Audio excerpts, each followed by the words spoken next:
Bonjour et bienvenue à la correction du DS numéro 3 pour les secondes. Alors l'exercice 1 était un exercice sur les statistiques avec une première question assez simple en somme, puisqu'on vous demandait de lire le texte et de donner la population de cette série statistique.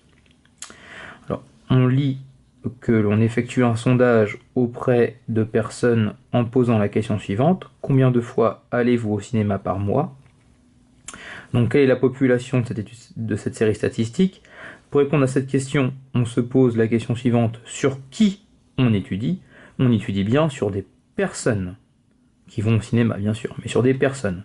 Donc la réponse à la question, la population est ici les personnes interrogées pour ce sondage. Deuxième question, donnez le caractère de cette série. Alors, le caractère, c'est, sur cette population, on étudie quoi? Sur cette population, sur ces personnes, on étudie le nombre de fois qu'ils vont au cinéma chaque mois. Donc, le caractère, eh bien, c'est le nombre de fois que ces personnes vont au cinéma par mois. Ensuite, on vous demande de préciser la nature de ce caractère. Bien, ce caractère, il est quantitatif discret. En effet, ce sont bien des valeurs, des valeurs chiffrées, qui sont en plus, qui ne sont pas dans des intervalles, mais qui sont bien séparées les unes des autres. Et donc on est bien dans du discret.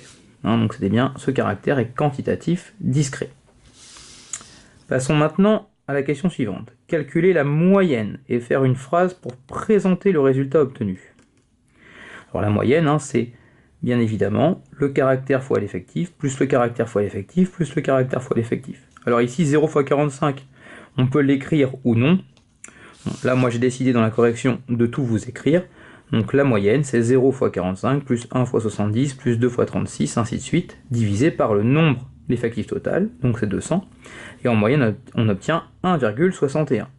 Ce qui signifie donc qu'en moyenne, les personnes interrogées vont 1,61 fois par mois au cinéma. Donc évidemment, j'acceptais les réponses qui disaient entre 1 et 2 fois. Mais à condition d'avoir fait les calculs et d'être cohérent dans la réponse. Calculer l'étendue de cette série. Alors l'étendue, c'est pas compliqué, c'est la plus grande valeur du caractère, donc la plus grande valeur ici c'est 5, moins la valeur mini du caractère qui est 0. Donc on avait l'étendue était 5 moins 0, ce qui veut dire 5. Ensuite, calculer la médiane de cette série et interpréter le résultat. Alors pour faire la médiane, il faut d'abord comprendre et déterminer l'effectif total. L'effectif total, c'est 200 personnes. Ce qui veut donc dire qu'on a un premier groupe de 100 personnes et un deuxième groupe de 100 personnes. Et tout le monde est casé, il reste personne au milieu. Donc si on a un premier groupe de 100 personnes, on va bien du premier au centième, et dans l'autre groupe du 101e au 200e. Et s'il n'y a personne entre deux, eh bien on prend le dernier du premier groupe, le premier du deuxième, ce qui fait que la médiane, c'est la centième valeur, plus la 101e, et le tout divisé par 2. Maintenant, l'objectif est de comprendre et de savoir que vaut la centième valeur et que vaut la 101e valeur. Alors pour ça, on recopie le tableau suivant, avec la ligne du caractère et la ligne des effectifs, et on va s'intéresser aux effectifs cumulés croissants. Donc, ça va aller très vite, parce qu'au départ, donc, on en a 45, on en ajoute 70, on passe donc à 115, on peut s'arrêter là, puisque nous on cherche la centième valeur et la 101e. On sait donc que de la première à la 45e valeur, ce sont des zéros, et que de la 46e valeur jusqu'à la 115e valeur, ce sont des 1. Donc la centième valeur est un 1, et la 101e valeur est un 1. Ce qui veut donc dire que la médiane, c'est 1 plus 1 sur 2, autrement dit 1. Il fallait également interpréter le résultat. La médiane, elle partage en deux parties égales la population. Ça veut donc dire qu'il y a 50% des personnes qui vont une fois ou plus au cinéma chaque mois. On pouvait aussi dire il y a 50% des personnes qui vont une fois ou moins au cinéma chaque mois. Et enfin, la question numéro 7, complétez cette phrase. Au moins 75 75% des personnes interrogées déclarent aller au moins 2 fois au cinéma par mois. Et ce qui est important de comprendre, c'est au moins.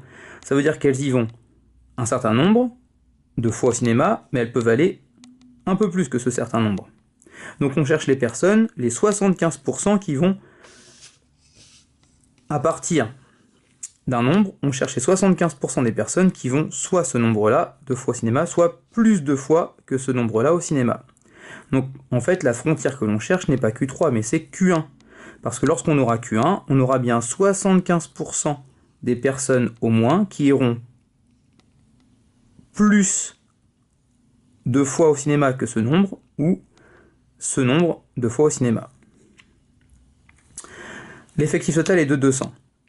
200 divisé par 4, c'est égal à 50. On a donc que Q1 est la 50e valeur. Alors la 50e valeur, si on se réfère aux effectifs cumulés croissants que l'on a fait tout à l'heure, de 1 à 45, c'était un 0, et de 46 à 115, c'est un 1, donc la 50e valeur, c'est également un 1. Ce qui veut donc dire que Q1 est égal à 1. Donc la valeur qui est ici, c'est un 1. Il y a donc 75% des personnes interrogées qui vont soit une fois au cinéma par mois, soit plus d'une fois au cinéma par mois. Donc 75% des personnes interrogées va bien au moins une fois par mois au cinéma. Parfait. Passons maintenant à l'exercice numéro 2. L'exercice numéro 2 est donc l'exercice classique sur les fonctions que vous avez à chaque fois. On vous donne donc une courbe dans un repère. Alors, pour bien comprendre, ici, le x qui était là, le x qui est ici, veut bien dire que ça, c'est l'axe des abscisses.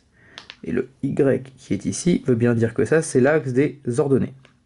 Donc là, on a bien 0, ici on a 1, ici on a 2, ici on a moins 1, moins 2, moins 3, moins 4, donc on va bien de 2 carreaux en 2 carreaux sur l'axe des abscisses. Et on va bien de 2 carreaux en 2 carreaux sur l'axe des ordonnées. Donner l'ensemble de définitions de cette fonction.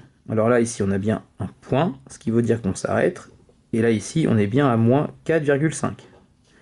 Ici on a un point, ça veut dire qu'on s'arrête, et on s'arrête bien à 2. Donc on va bien de moins 4,5 à 2 avec des crochets fermés. Et c'est bien ensemble de définition de la fonction f. Merci de respecter les notations. Question suivante. Donnez l'image de 0 par cette fonction. Lorsqu'on se situe à 0 en abscisse, l'image est de moins 1. Donc on peut répondre que l'image de 0 est de moins 1. On répond en toutes lettres aussi si on veut. L'image de 0 par f est moins 1. Quels sont les antécédents? Donnez le ou les antécédents de 0 par cette fonction. Alors, cette fonction, elle passe par 0 lorsque x vaut moins 4, elle passe par 0 lorsque x vaut moins 1, et par 0 lorsque x vaut 1. Donc les antécédents, c'est moins 4, moins 1 et 1. Donc on répond, les antécédents de 0 par la fonction f sont moins 4, moins 1 et 1. Ensuite, donnez le tableau de variation de cette fonction. Cette fonction elle est bien croissante, décroissante, croissante. Donc on doit voir ça sur le tableau, croissante, décroissante, croissante. Bien préciser qu'ici on fait les variations de la fonction f et que là c'est x. S'il vous plaît, respectez les notations. En quel x change-t-on? On commence en moins 4,5, on finit à 2. On l'a déjà vu tout à l'heure. Et on change de variation lorsque x est égal à moins 2,5 et lorsque x est égal à 0. Effectivement, lorsque x vaut moins 2,5, on passe d'une fonction croissante à une fonction décroissante, et lorsque x vaut 0, on passe à une phase de décroissance à une phase de croissance. Quelles sont les valeurs en y à chaque fois? Lorsque x vaut moins 2,5, ici on est en 1,5, et lorsque x vaut 0, on est en moins 1. Donc lorsque x vaut moins 2,5, on est en 1,5, et lorsque x vaut 0, on est en moins 1. En 2, on est bien à 3,5. En 2, on est bien ici à 3,5. Et en moins 4,5, on est bien en moins 1. Et donc on complète le tableau de variation. Question suivante. Donnez le maximum de cette fonction sur son ensemble de définitions. Donc entre Moins 4, 5 et 2, quel est le maximum? Clairement, le maximum, il est ici, à la valeur de 3,5. Et on l'atteint lorsque x vaut 2. Donc on répond à la question en disant le maximum est 3,5 et il est atteint en x égale 2. Et puis, donner le minimum de cette fonction sur moins 2,5 moins 1. Donc moins 2,5 moins 1, ça veut dire que avant, on ne s'occupe pas de la courbe et on s'arrête en moins 1. Et après, on ne s'occupe pas de la courbe. Et sur cette partie-là, eh bien le minimum c'est 0. Et 0, on l'atteint lorsque x y vaut moins 1. Donc on répond, le minimum sur moins 2,5 moins 1 est 0, et il est atteint en x égale moins 1.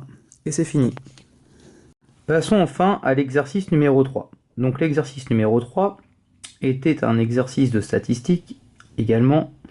Cette fois, on était avec un caractère donné à l'aide d'intervalles, et donc forcément on va être sur une autre nature de caractère. Première question de cet exercice, donner la population de cette série. Alors là, clairement, la population, puisqu'on évalue les notes d'une classe de seconde lors d'un DS, et bien la population, c'est bien la classe de seconde. Donc la population, c'est une classe de seconde. Quel est le caractère? Sur cette population, sur cette classe, on étudie quoi? On étudie les notes lors d'un DS. Et ce caractère, il est de quelle nature? Quantitatif continu. Puisque, je vous rappelle qu'on a bien sûr les notes, et sur donc le caractère, des intervalles. Très bien. Passons maintenant à la moyenne. Alors, pour faire le calcul de la moyenne, il faut déjà prendre connaissance des données de l'énoncé. Dans ces données, on ne donne pas les effectifs, on donne les fréquences.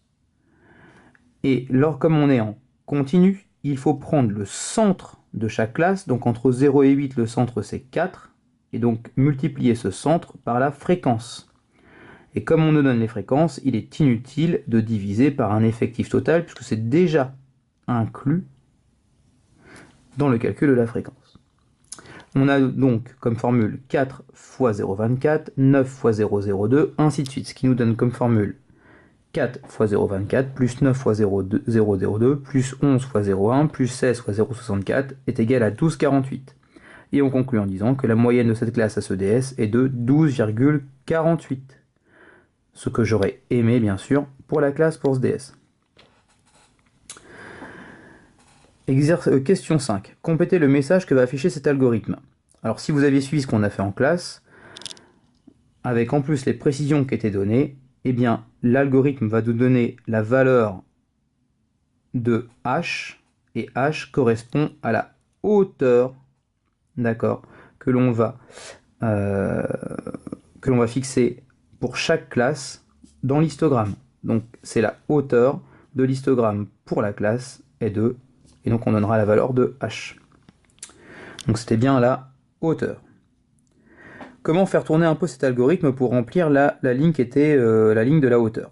Alors, exemple, pour la première classe, on va de 0 à 8 et la fréquence est de 0,24. On vous disait dans l'énoncé que XD correspondait à la première valeur de cette classe et XF la dernière valeur. Donc XD est égal à 0 et XF à 8. La fréquence est de 0,24, ce qui veut donc dire que la hauteur est égale à 0,24 divisé par 8 moins 0. Autrement dit 0,24 divisé par 8, ce qui nous fait 0,03. Et donc, on a bien, si on suit ce principe-là, si on suit cet algorithme, on va remplir donc la ligne suivante avec 0,03, 0,01, 0,05 et 0,08. Et enfin, pour la question ultime qui était de tracer l'histogramme, eh bien, ce n'est pas compliqué de faire un diagramme, ça je vous laisse faire, de bien être rigoureux sur l'échelle de l'axe des abscisses, puisqu'on va de 0 jusqu'à 20, d'accord? Et donc de prendre une échelle et de s'y tenir. Et en hauteur, eh bien entre 0,8 on se met à 0,03, entre 8 et 10 on se met à 0,1, et ainsi 0,01, pardon, et ainsi de suite. Et du coup, l'histogramme est correct. Et c'était la perfection.